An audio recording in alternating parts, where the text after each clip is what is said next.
新闻头起先，咱来看花莲大地震起甲真严重的天王星大楼，早起是继续在跳，嘛已经跳到第6层楼，煞来清出一条路，搁互一台怪手离来斗相共跳，按说2礼拜内会完成。这几天哦，嘛搁救出2只猫仔。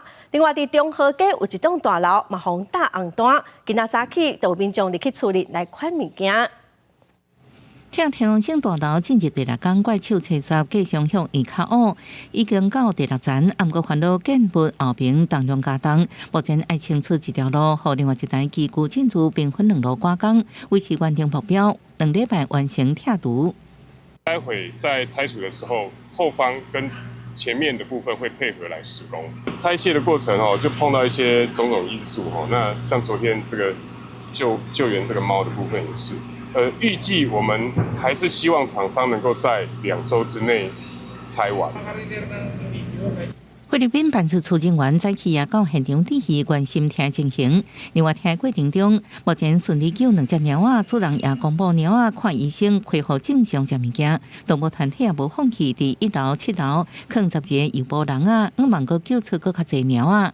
另外，大楼顶也阁5只鸡仔，怪手跳图作业也尽量避开，也阁一些民众叫外送买青菜，希望用空头来饲鸡仔。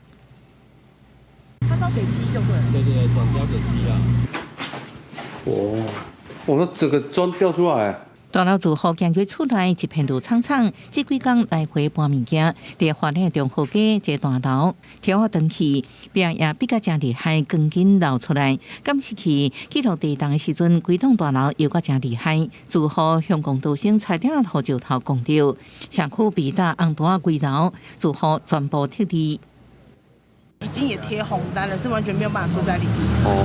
他这几天就陆陆续续回来拿东西。对啊，把重要的东西啊，能变卖现金的都先变卖现金，因为现在是真的是很急需要的就是现金。先鉴定，看到底是要拆还是重建还是补强。是不是应继续大爱等管府苹果大楼补强的可能？北平街一栋红大贵楼面体车到动工拆掉，暗过不到1天就暂停，烦恼肢体力无够，望立管府决定先强化安全措施，才个复工。记者综合报道。